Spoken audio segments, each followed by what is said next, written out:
Okay, so all a complex fraction is basically multiple fractions within the same fraction. So that's what that's going to say at the top, that you have a fraction either in the numerator of a fraction or the denominator or both.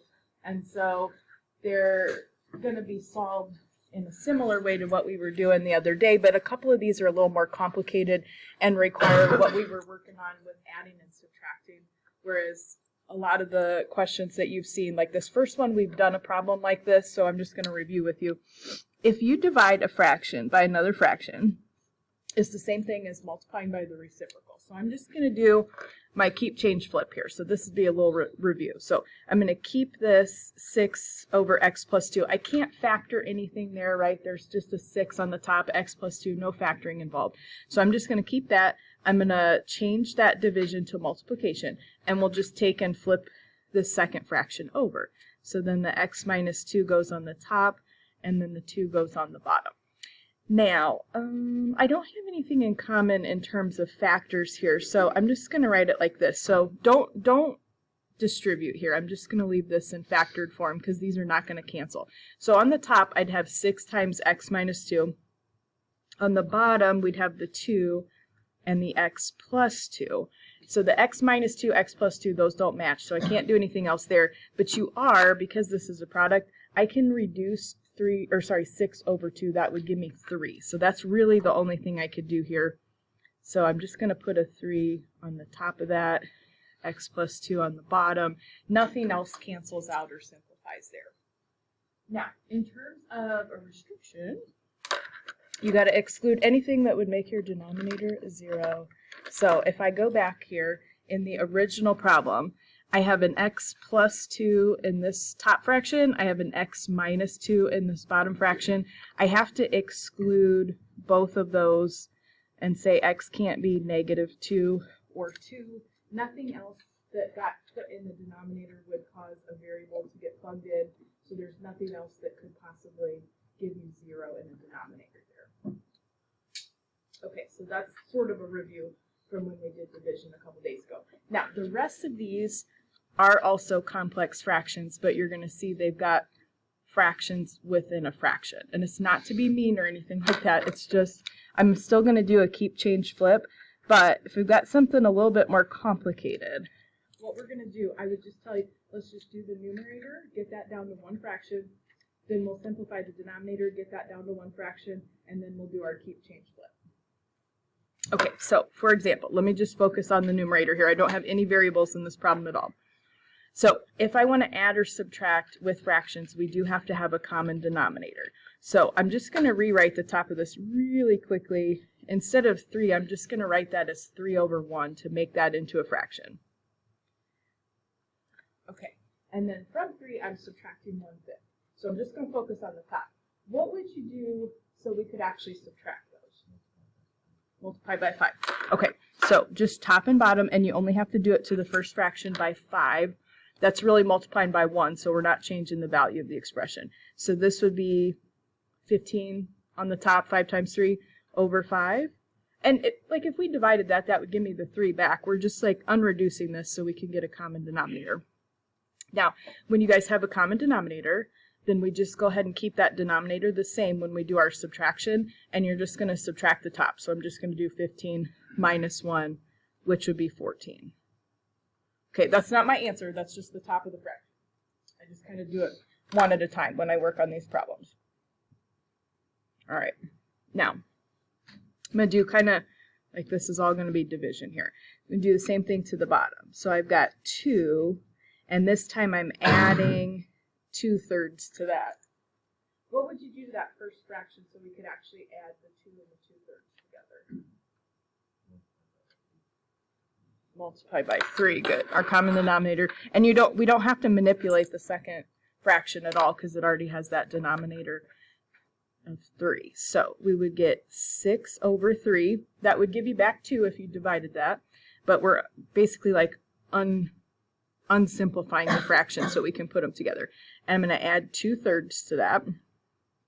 And you keep your denominator the same, that common denominator. Just add across the top, so that's going to be 8. Okay, so I'm just trying at that point, simplify the top, simplify the bottom. Okay, now, this is my actual problem then. There's no variables here, so we won't have any restrictions or anything like that. But I'm taking 14/5 divided by 8/3, so I'm going to do my keep, change, flip. So I'm going to keep the 14/5, change that division to multiplication, and I'm going to flip over the 8/3, so that would become 3/8. If I divide by 8/3, it's the same thing as multiplying by its reciprocal, which would be 3/8. Okay, and then I'm probably going to grab my calculator, or maybe you guys could do this in your head.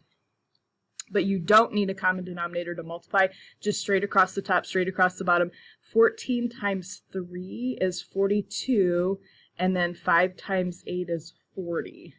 And then if you want, you could use your calculator to reduce it, or maybe you could just do it in your head. If I haven't shown you this before, if you actually take like 42 divided by 40 on your calculator, just hit the enter button, do math, enter, enter, it'll convert it to a fraction for you in lowest terms. Both of those numbers are divisible by 2, so this reduces to 21/20. And sometimes you can reduce, sometimes you can. It just kind of depends on the question. In that case, both of those numbers were divisible by 2. This would not have any restrictions because I don't have any variables in the problem, so there's no potential for me to make a denominator 0. Does anybody have any questions about that? Okay, now I'm going to add some variables into the mix. All right, so don't worry, it's okay. All right, before I do anything with the fractions, if anything could make a denominator 0, we have to exclude that. So if you're just looking at this mess that I have in this bottom example here, I've got 1/x plus 3, 5/x plus 4 in the denominator. What would be a number I don't want to plug in for x here? 0, right? You just have just a plain x right there. If I put 0, you can't divide 1 by 0. On the bottom 5, I can't divide that by 0. The only restriction here is going to be that x can't be equal to 0. And that's not going to change. We're not going to add any other restrictions. Nothing else is going to end up in the denominator that's going to cause us a problem. What I would have you do, though, just like we did in the last problem, let me just do the top and bottom separate. Okay, so this is a little weirder because it has a variable, but I have 1/x, and to that I'm going to add 3.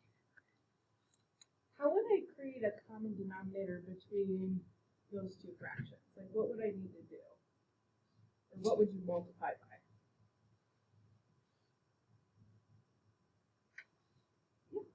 X? Yep. Okay, so you have an x here, you have a 1 here. I'm just going to put an x in the top and the bottom. Okay, if you do that, then we're going to end up 1 plus 3x, or sorry, 1/x plus 3x over x.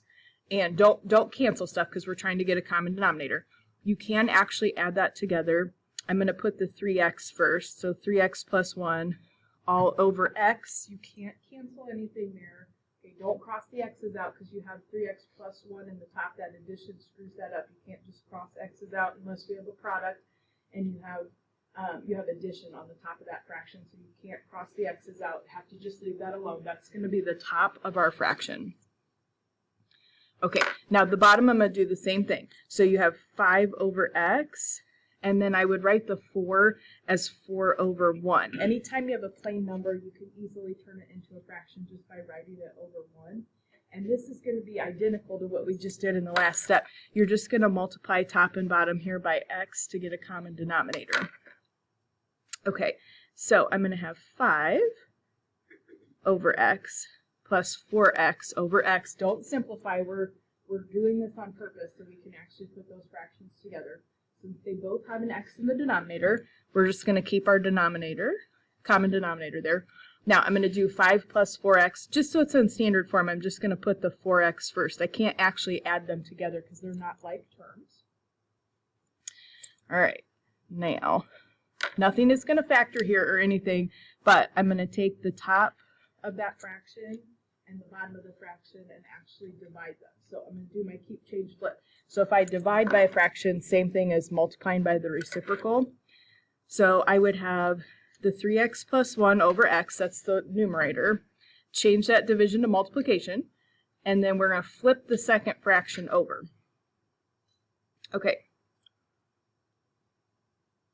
Now, actually here, when I flip the second fraction over, I put something different in the denominator. I put that 4x plus 5 in the denominator. So if I put this guy into the denominator, does anybody know what number you would have to add into your restrictions? So 4x plus 5, like what would be a problem if I plugged it into 4x plus 5? What would make that 0? It's a fraction. Yes, negative 5 over 4. And if you're like, what the heck, where'd you come up with that? Just take that expression, 4x plus 5, you don't want that to be 0. You would subtract 5, and then you would divide by 4. I usually just kind of talk that to myself in my head, which is probably disturbing in some way. But I just say, okay, what would I do? I would subtract 5, divide by 4, so it's going to be negative 5/4. Okay, now, those are your restrictions here. Nothing else is going to get added in. Now, as I multiply this, you don't need a common denominator anymore. We're going to go straight across the top, straight across the bottom. I have an x here and a plain x here. Those do cancel each other out. What you'd have left, and you're not going to be able to do anything else here, you'd have the 3x plus 1 on the top, the 4x plus 5 on the bottom. Neither of those factors in any way, so you can't cancel anything else out, and that's just going to be your answer. Is anybody having a question? They're not terrible to do. It's just kind of multiple steps to the process of doing this. And I'm just trying to give you guys different ways this could look. Okay. Now, this one is going to be a little weird. So, I have across the top in the numerator, which I would just tell you, let's just do one part of the fraction at a time. So, I have 6 over a minus 3 over b. What is my common denominator going to be there between those two fractions? One has an a and one has to be. Like, how would I make a common denominator there? Not one. Okay, see if this makes sense. Like, this one has an a, this one doesn't. So this fraction would need an a. This one has a b, this one doesn't. So you're going to put a b here. So just a times b. I'm just going to write them in alphabetical order when I simplify this, but my common denominator there will be a times b. All right, so the first fraction, I'm going to write 6b, and in the bottom, I'm just going to write them in alphabetical order. If you have two letters in the same term, you should write them in alphabetical order. Don't cross the b's off because we're trying to get a common denominator here. Okay, now, the other fraction, I'm going to multiply top and bottom by a, so that would be 3a over ab. Again, don't cross the a's off. We're trying to do this on purpose so we can put these together. Now, to subtract this, you can't actually subtract 6b and 3a. They have to stay two separate terms because they're not like terms. So the top of that fraction would be 6b minus 3a all over a times b. That's the top of the fraction. And then maybe, real quick before I do the denominator, could you factor anything out of the top of that fraction? What would it be? The 3. Both of the, okay, doesn't matter that the letters are different. Both of these numbers are divisible by 3. So I'm just going to do this right now. Just factor this a little bit. If I divide both those terms by 3, we're going to pull 3 out in front. This would be 2b minus just 1a. Sorry, I'm getting really close to the side of the page. That's 2b minus a. And then the bottom's just ab. Okay, now I'm going to do the same thing, but we're going to just focus on the denominator of this fraction. Okay, so I have 8 over a minus 4 over b. Extremely similar to what we just did. I have an a in this first denominator, but not in the second. So I'm going to put an a top and bottom with multiplication to create a common denominator in the second fraction. We're going to put a b top and bottom of the first fraction to create a common denominator. So we would end up with 8b over ab minus 4a over ab. Again, I'm just writing the ab in alphabetical order. And same as the question above, I can't actually subtract the top because they're not like terms. We'd have 8b minus 4a over ab. Okay, now I'm going to ask you to do the same thing. Can I factor in any way 8b minus 4a? Can do those two terms on the top of that fraction have anything in common? 4. Okay, so what I'm going to do, I'm going to take a 4. And we're going to be, if I do 8 divided by 4, I'm going to get 2, and that'll be b. 4 divided by 4 is 1, so it'd be minus a. And if you guys are noticing this, that's going to match up with what I had in the numerator. It'll eventually cancel out. I'm just trying to set this up so we can cancel it all at once. Okay, now I'm going to do my keep, change, flip. So I'm dividing here. So we had already factored this. We had 3 times 2b minus a over ab.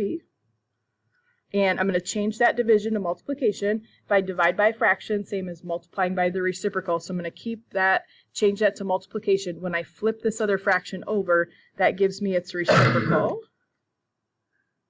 And we'd already factored that. Okay. Now, since this is a multiplication problem, I no longer need a common denominator. We're just going to go straight across the top, straight across the bottom. If you guys look here, I have A, B, B. Those can't, everything's being multiplied. I have 2b minus a. I also have 2b minus a here. So those both cancel. Only thing I had left on the top was 3, and the bottom we have 4. So the whole thing all just goes away, and you get 3/4. Now, in terms of your restrictions, I probably should have been doing this as I went along. We do have 2 different variables here. So any of those that would make the denominator 0. So both a and b just by themselves appear in the denominator. So I want to say a can't be 0 and b can't be 0. And then the only other thing that's in the denominator that could cause a problem for us was this 2b minus a. That's the only other thing that appears in the denominator that's got variables in it. So there's 2 ways you could write this. You could do 2b minus a can't be equal to 0.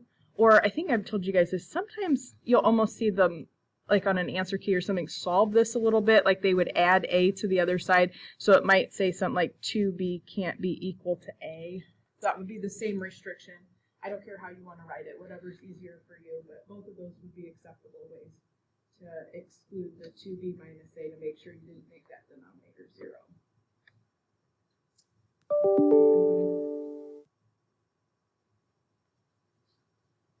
All right.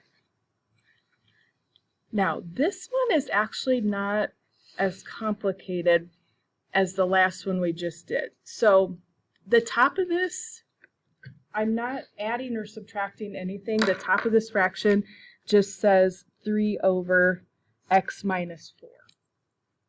So there's nothing for me to simplify there. So I'm just going to leave that alone.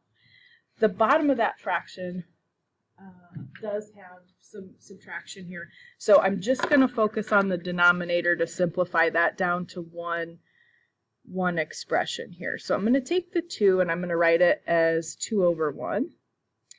And I'm subtracting 3 over x minus 4. Now, remember, you can't just like add and subtract things into a denominator to make it a common denominator. We have to multiply. So this is just 1. This is x minus 4. So this fraction is going to need an x minus 4 in the top and the bottom of it to create a common denominator. So let me just simplify. I'm just going to go ahead and just distribute the 2 real quick to this. I'm going to leave the denominator, though, in factored form. So the top of that first fraction, if I take 2 times the x minus 4, 2 times x will give you 2x. 2 times that negative 4 give you negative 8. And then I had that x minus 4 on the bottom. So that's the first fraction, but written so we can subtract these. Now, the second fraction, I didn't need to do anything to manipulate that. So it's just going to keep it being x minus 4. Very similar to what we were doing in our last lesson. We're just subtracting these things. So the denominator is going to stay x minus 4. And I have 2x minus 8 and then minus 3. really the only thing you could do is take the -8, the -3 here, and put them together. So it's going to be 2x minus 11. Okay, this is just, that's the denominator of the fraction. The numerator, we didn't have to do anything to that to simplify it. So when I do my keep, change, flip, I'm kind of going back to the original problem here. I am keeping this 3 over x minus 4. I'm going to change this division to multiplication. And what I'm going to flip over is the denominator, and that's what we were just working on there. So to flip that over, the x minus 4 is going to go on the top. The 2x minus 11 is going to go on the bottom. Okay, now we are multiplying, so I'm just going to go straight across the top, straight across the bottom. You are just multiply, and you're not going to FOIL or anything like that. The x minus 4 here and the x minus 4 here cancel each other out. And what we got left, we got a 3 on the top and a 2x minus 11 on the bottom. Does anybody have any questions? Oh, I didn't do my restrictions, forgive me. Okay, so back in the original problem, I had x minus 4 in a denominator here and also in a denominator here. So I would not want x to be 4. The only other thing that ended up in the denominator was this 2x minus 11. So again, I just kind of try and do that in my head. If I set that equal to 0, 2x minus 11, what would I do? I would add 11 and divide by 2. So the other restriction there, we wouldn't want, and I just put x equals. We do not want x to equal 4 or 11 over 2. Okay, and I'm going to stop right there unless you guys want me to do